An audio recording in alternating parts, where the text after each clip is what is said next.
बिस्मिल्लाहिर्रहमानिर्रहीम। Class 7th history, page number 74, long question 7। मुगलिया सल्तनत के मरकज़ी निज़ाम हुकूमत की वजाहत करें। बाब नंबर 3, सवाल नंबर 7। मुगलिया सल्तनत के मरकज़ी निज़ाम हुकूमत की वजाहत करें। पेज नंबर 63 पे देखिए, मुगलों का निज़ाम हुकूमत, मरकज़ी निज़ाम हुकूमत का निशान लगाएंगे। यहाँ से मुगलिया सल्तनत के मरकज़ी निज़ाम हुकूमत की तफसील दर्ज झैल में दी गई है। बादशाह, पहला इसका है पॉइंट। मुगलों के निज़ाम हुकूमत में बादशाह को मरकज़ी हैसियत हासिल थी और वो इक़्तिदार का सरचश्मा समझा जाता था। वो लामहदूद इख्तियारात का मालिक था। उसके मुँह से निकले हुए अल्फाज कानून का दर्जा रखते थे। यहाँ तक आप इसको बंद कर दें ब्रैकेट को।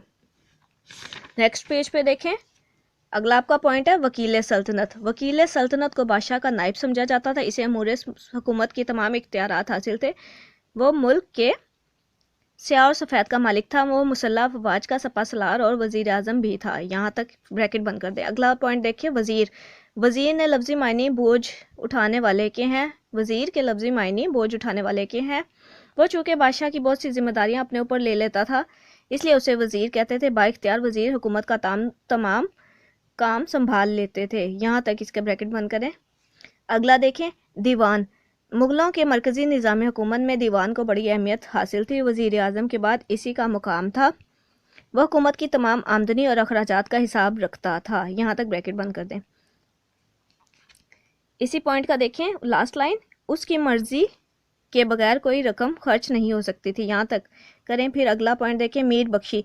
अकबर ने वकील सल्तनत के इख्तियारात कम करने की गर्ज से मीर बख्शी का ओहदा कायम किया था। वो फौजी महकमे का सरबराह था। फौजियों को तनख्वाहें अदा करना, फौज भर्ती करना, फौजियों और घोड़ों को बादशाह के सामने मुआयने के लिए पेश करना इसकी जिम्मेदारी थे।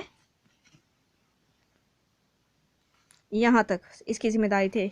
अगला पॉइंट देखें, मीर सामान।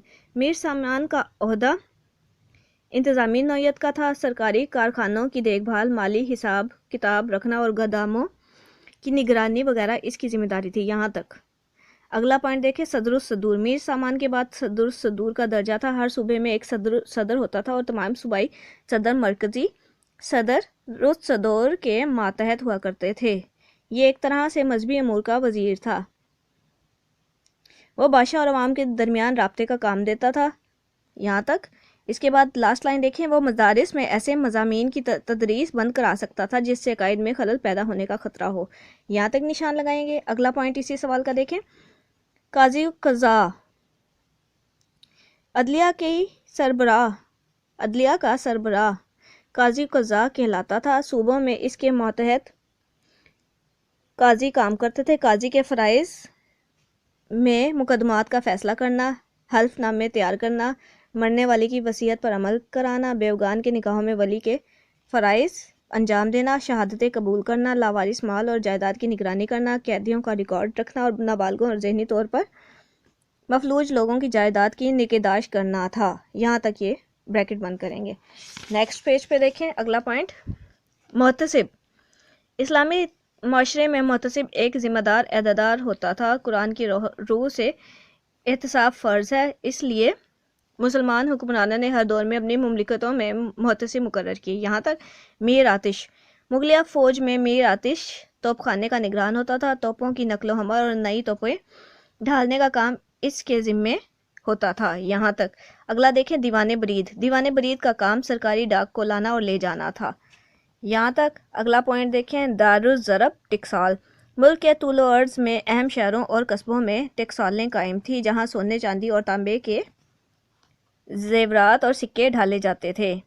इन टेक्सालों के निगरान बड़े ईमानदार अफसर होते थे। यहाँ तक।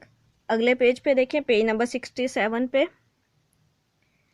नहीं, ये आपका पेज नंबर 66 पे ही यहाँ पे सिक्के ढाले जाते थे पे सवाल ये ख़त्म हो गया। ये आपने लिखना और याद करना है।